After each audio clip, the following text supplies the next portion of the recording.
সামনে কোরবানি ঈদ। এই সময় আমরা গরু ছাগল কোরবানি দিয়ে থাকি, আর ঘিলু ভুনাটা কিন্তু সবাই খুবই পছন্দ করে। আমি সেজন্য আজকের এই রেসিপিটা দেখাবো। এখানে আমি 4টা খাসির মগজ নিয়েছি। মগজগুলো এরকম ছোট্ট ছোট্ট করে কেটে নিয়েছি। এরকম কেটে ধুয়ে কিন্তু পরিষ্কার করে নিতে হবে। এখন আমি চলে যাচ্ছি রান্না করতে।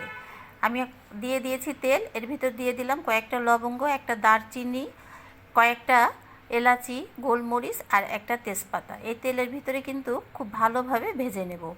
এতে করে কিন্তু খুব সুন্দর একটা গন্ধ বেরোবে। দিয়ে দিলাম পেঁয়াজ। এখন আমি এখানে দিয়ে দেব বাকি মশলাগুলো। দিয়ে দিলাম 2টো রসুনের কোয়া এরকম মিহি করে কুচি করা। দিয়ে দিলাম আদার পেস্ট 1 চা চামচ মতো। দিয়ে দিলাম ঝালের গুঁড়ো 1 চা চামচ মতো, ধনের গুঁড়ো 1 চা চামচ মতো, জিরের গুঁড়ো। দিয়ে দিলাম একটু হলুদের গুঁড়ো, আর দিয়ে দিলাম একটু পানি, যাতে মশলাটা খুব ভালোভাবে কষানো যায়।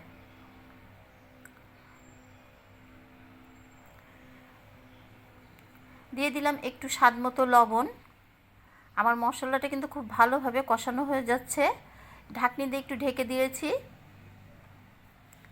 দেখতেই পাচ্ছেন আমার মশলাটা কত সুন্দরভাবে কষানো হয়েছে।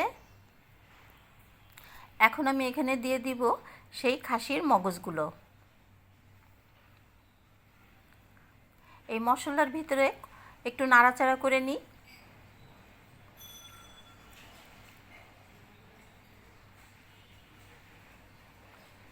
এই মগজ ভুনাটা কিন্তু খুবই ভালো লাগে খেতে। আমার মশলার ভিতরে মগজটা কিন্তু খুব ভালোভাবে কষানো হয়ে গেছে। এটা কিন্তু মগজটা কিন্তু আমি রান্না করব, কোনো রকম ভুনা না। দিয়ে দিলাম পানি। মগজ ভুনার থেকে কিন্তু মগজ রান্নাটা খেতেও কিন্তু খুবই মজা লাগে। এখন ঢাকনি দিয়ে ঢেকে দিলাম কিছুক্ষণের জন্য।